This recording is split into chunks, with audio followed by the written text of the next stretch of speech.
Any form of exercise has benefits, but swimming is special.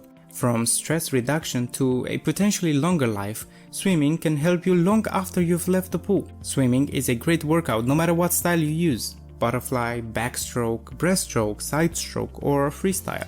It exercises your body without causing joint damage. It's also a fantastic type of cardio. Swimming works all of your muscles, so it's no surprise that it's a great calorie burner.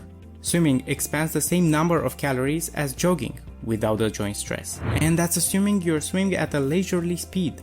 Another advantage is that you can swim every day. Swimming is mild on the body, enough that you can swim at a moderately high intensity every day without risking injury. Rest days are, of course, always advised. The next thing you'll notice is an improvement in your posture. Swimming, especially when done correctly, will greatly improve your posture since the back muscles are heavily used. The second thing that happens as a result of frequent swimming is that your cardiovascular system improves significantly. It can help your heart perform more efficiently by strengthening it. A strong heart pumps blood more effectively, which means better circulation throughout your body, including your brain. Swimming also improves circulation and heart efficiency, lowering your risk of cardiovascular illness because through blood is how we obtain nutrients to our body. A large body of water may not seem like a good option for folks who are concerned about their breathing. Swimming, on the other hand, is good for asthmatics. According to a 2012 research, swimmers had more lung capacity and better breath control than runners. Swimming cannot treat asthma, but it can assist increased strength and lung capacity. Another significant advantage of swimming on a daily basis is that you will notice a happy mind. Like other forms of exercise, it can help reduce anxiety and sadness.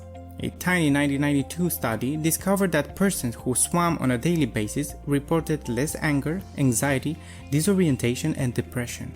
It will also help you build muscle. But the question is, which muscles can we strengthen with each style? The breaststroke strengthens the muscles of the chest and back, as well as the shoulders, forearms, and triceps. The typical crawl stroke will strengthen the shoulders, triceps, and back muscles, as well as the hips and buttocks. A back row style will strengthen the back muscles as well as the shoulders, traps, and hips. And the butterfly will quickly enhance the shoulders, triceps, back muscles, belly muscles, and chest muscles. By the way, the butterfly method is the most challenging for many individuals since the weight is really high. What about you? Do you know how to swim? Which is your favorite swimming style? Let us know in the comments section. Thank you for watching and I'll see you in the next video.